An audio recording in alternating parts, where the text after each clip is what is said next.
कब्र में जाएगा, उसकी कब्र उसके ऊपर तंग कर दी जाएगी। दूसरी, नबी अलैहिस्सलातु वस्सलाम ने ऐसे हाथों से इशारा करके बताया कि उसकी जो पसलियाँ हैं ना, राइट लेफ़्ट ऐसे बीच में मर्ज हो जाएंगी और उसकी कब्र के अंदर जो है वो एक गंजा सांप छोड़ा जाएगा।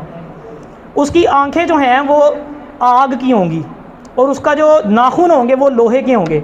एक नाखून इतना बड़ा होगा कि जितनी एक दिन की मुसाफत है। अभी ये जो मैं बातें कर रहा हूँ ना, इसको ज़रा ख्याल करें, सोचें, तो मैं आपको कह रहा हूँ, आपको पता लगेगा कितनी सख्त सज़ा है।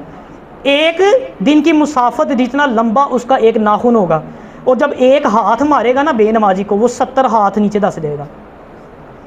वो कहेगा अल्लाह पाक ने मुझे तुझे सज़ा देने के लिए भेजा है। तो जिसने फजर की नमाज़ कज़ा की होगी उसे जोहर तक मारता रहेगा, जिसने जोहर की कज़ा की होगी उसको असर तक मारता रहेगा, जिसने असर कज़ा की होगी उसको मगरिब तक मारता रहेगा, जिसने मगरिब कज़ा की होगी उसे इशा तक मारता रहेगा, जिसने इशा कज़ा की होगी उसे सुबह फजर तक मारता रहेगा, और यही सिलसिला क़यामत तक जारी रहेगा। कर सकते हैं बर्दाश्त?